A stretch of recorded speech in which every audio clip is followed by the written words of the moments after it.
When night falls, there are stories you'd never believe could happen until you live them yourself. In today's video, I'll tell you 3 true tales where the darkness not only hides secrets, but also shelters the most intimate fears. 3 horrifying experiences from a pursuing truck, to a schoolboy's unsettling smile, and finally the eerie figure standing motionless beneath a motion sensor light will leave you sleepless once you've heard them. Put on your headphones, turn off the lights, and prepare to enter a world where real horrors truly exist. Story 1, The Truck Without Lights. My name is Dennis. I was 17 that year, and I will never forget that night. I'm 43 now, but the chill down my spine feels just as sharp. I lived in a small town across the way from Seattle in the late 90s. Back then, it had only about 6,000 people. No movie theatre, no entertainment centre. Teenagers like me had one pastime: driving around to kill the boredom. That night, I was with 3 friends, Mark, Gary and Rob. After grabbing a quick bite at McDonald's, we started cruising aimlessly to pass the time. It was close to 1 AM. I was behind the wheel of my pride and joy, a '92 Ford Probe. We were coasting downhill on an empty road when Mark rolled his window down.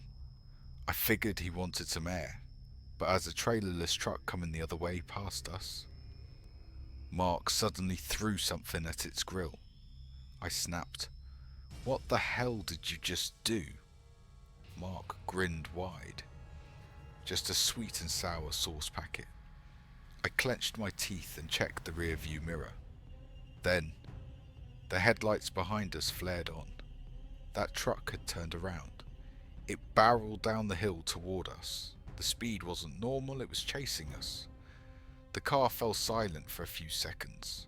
Then Rob blurted, "Mark, you pissed off the wrong guy." I swerved into a narrow side road, killed the headlights, even shut off the dome light. We hid in the darkness, hearts pounding. No one spoke, only breathing, and the distant clank of metal. Then headlights again. The truck had found us. It crept forward and blocked the road, no way out. The cab door creaked open. A man climbed down, tall, built like twice the average guy. The truck's beams behind him cast a long shadow toward us. He said nothing, just walked closer step by step. I could barely breathe. Rob whispered, "We're not getting out of this." Mark stared out. "There's a gap to the left of his truck. If you floor it now, we can squeeze through." I had no choice. I hit the gas. The car lunged forward. For a split second, I saw his face, furious eyes, wide mouth shouting something I couldn't hear. His hand almost grazed my mirror as we shot past. We made it. No one spoke for the first few minutes.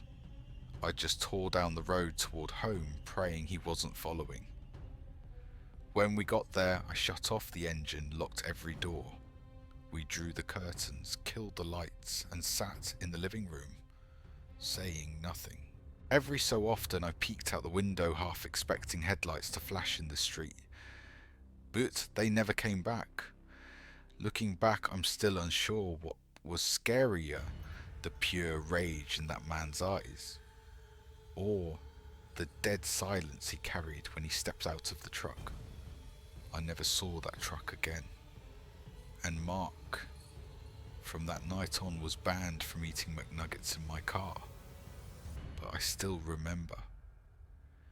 When you anger the wrong person, sometimes the thing chasing you isn't just a person, it's something that has nothing left to lose.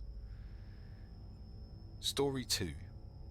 The Smile After the White Powder Packet. I was in 7th grade when this happened. That day our school held an exchange event with some high school students, a rare thing that made an otherwise boring day suddenly interesting. My friends Grace, Wes, Greg, Alex and Gabe were sitting on the steps near the music room. The sun was out, the air light, until a high schooler dressed head to toe in black walked by, shot us a cold glare and flipped us off. We all burst out laughing. Greg joked, "Looks like Darth Vader just got dumped." Right then, we noticed he'd dropped a small bag containing something white right at his feet. The packet lay there catching the sunlight. I was about to step over when Grace grabbed my arm. "Stop. Who knows what that is? Don't touch it." I nodded, but Alex didn't listen. He walked up, picked up the bag, opened it, and took one sniff. Instantly he coughed hard, then sneezed over and over like an allergy attack. Yet only seconds later, Alex steadied himself, stood straight, and smiled. Not a happy smile. A vacant one.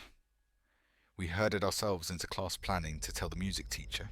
Alex didn't. He just walked on, the smile still frozen on his face. Grace and I spoke with the teacher.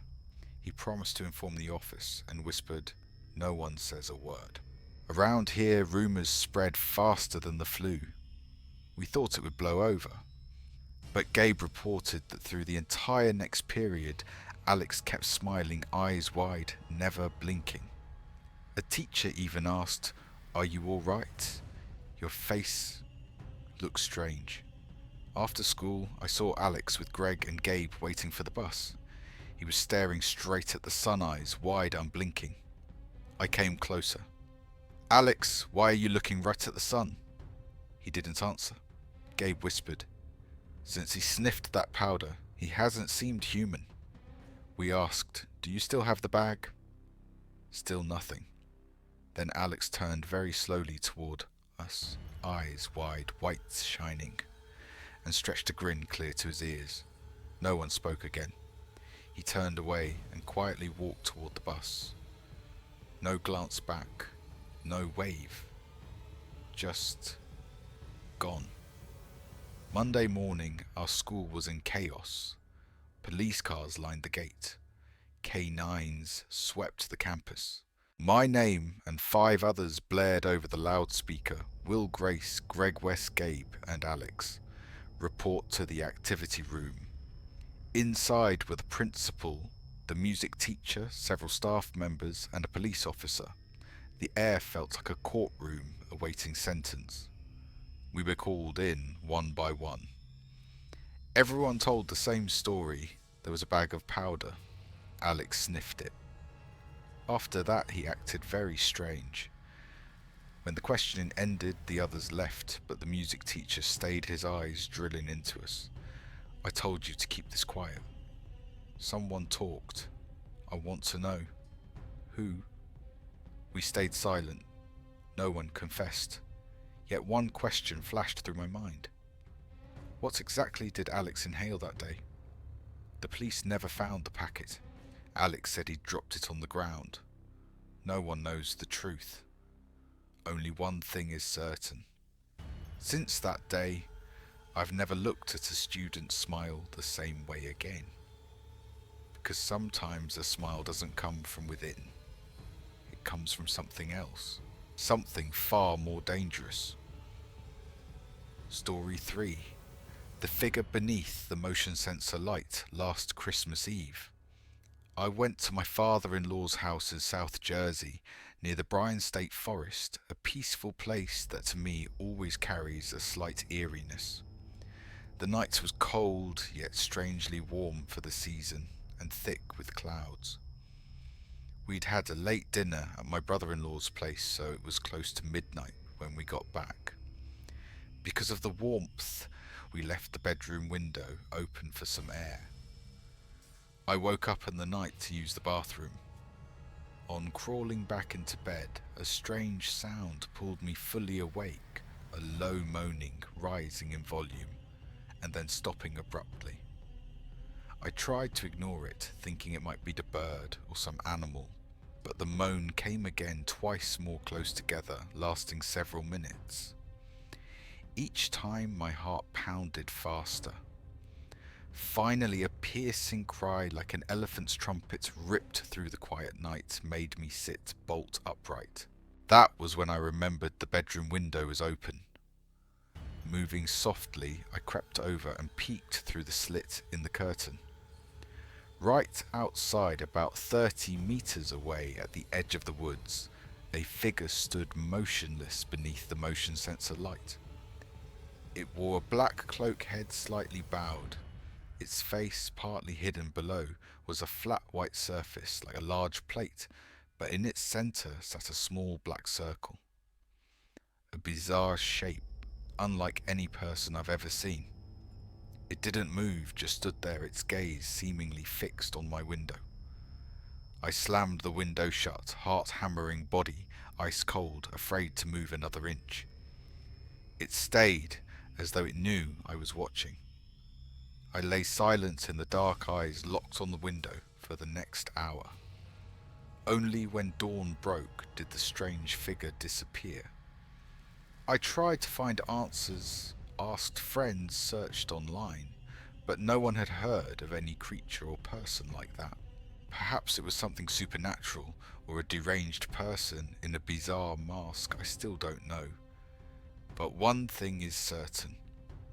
That Christmas Eve, while everyone else slept peacefully, I couldn't close my eyes again because that dark figure was standing out there. 3 stories, 3 terrifying experiences, and 3 reminders that the darkness always hides something inexplicable. Whether you believe it or not, the most important thing is never ignore that uneasy feeling. If you enjoyed this video, hit like, subscribe and share to support the channel.